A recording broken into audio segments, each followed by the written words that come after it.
Në një cep tjetër të botës, mijëra kilometra larg, ekziston një popullsi që ka mbajtur gjallë karakteristika, gjuhën dhe zakonet pellazge dhe ilire.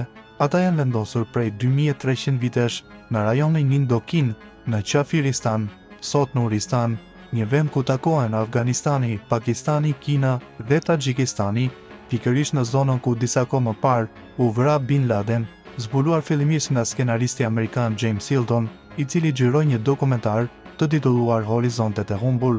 Për shkak se ishte një vend i fshehtë për mijëra vjet, ata kanë mbajtur gjallë tiparet popullore, gjuhën dhe zakonet arbëresho, pellazge, ilire, por edhe shqiptare. Por sot, pasi talibanët morën në dorë Afganistanin, edhe tradita e tyre dhe kultura rrezikohet.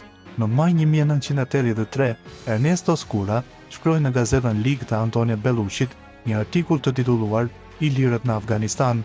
Të njëjtën gjë bëri në librin e tij Arvanitët, historiani i madh me prejardhje shqiptare, Aristidis Kola, i cili përshkruan kohën e vendosjes së ilirëve në këtë vend të largët. Historia e ulëmtuar deri më sot tregon se ata janë pasardhës të 6.000 luftëtarëve ilirë që ikën nga vendi i tyre pas vrasjes së mbretit Kriti nga Aleksandri i Madh rreth vitit 300 para Krishtit.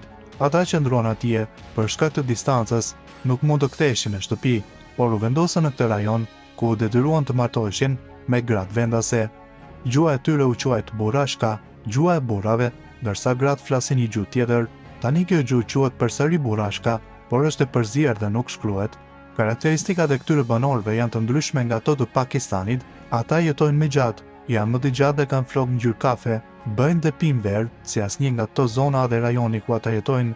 Lugina ku ata jetojnë në ditët e sotme quhet hundëza ose hundë e vogël, dhe me të vërtetë ajo mbyllet me një gryp mes dy maleve që e rrethojnë. Edhe pse vendi është malor, ai është shumë pjellor në prodhimin e perimeve, frutave dhe dritërave të ndryshëm, si patatet, bizelet, trangujt, gruri, elbi, kajsi, dardhat e të tjerë.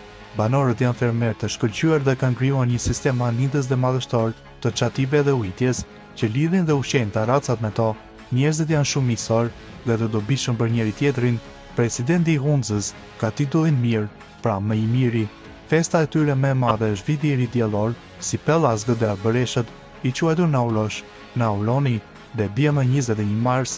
Ata janë shumë të ndryshëm në krahasi me pakistanezët me lëkurë të errët ose afganët dhe kinezët, janë me lëkurë të bardhë me faqe të kuqe. Shumica kanë sy blu, jeshil ose gri dhe flokë që variojnë nga ngjyra e verdhë e misrit në të zezën e kolbit. Disa fëmijë gjithashtu kanë flokë të kuq.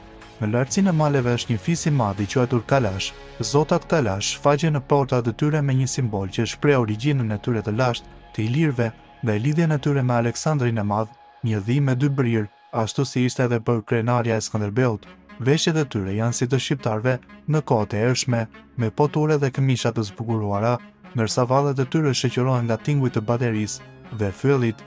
Një vallëzim tradicional popullor është kërcimi i shpatave, që kërcehet gjithmonë nga burrat të cilët mbajnë të veshura rroba shumë ngjyrshme, të quajtura kamarbunde. Ky komunitet ka shumë histori dhe mite që tregojnë se ata jetojnë shumë të lumtur dhe të shëndetshëm për një kohë të gjatë. Ka edhe njerëz që kur nuk sëmoren apo të kenë ndonjë sëmundje.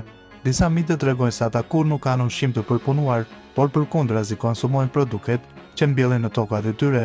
Ata konsumojnë veçanërisht kajsit.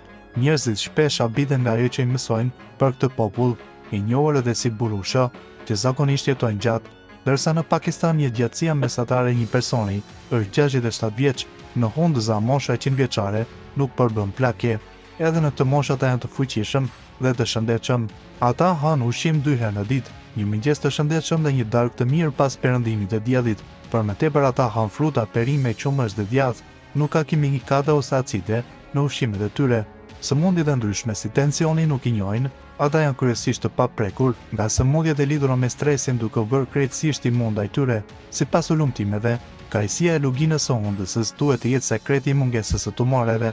Ky komunitet ha sasi të mëdha të këtij fruti, që është i pasur me amigdalin ose vitamina B17.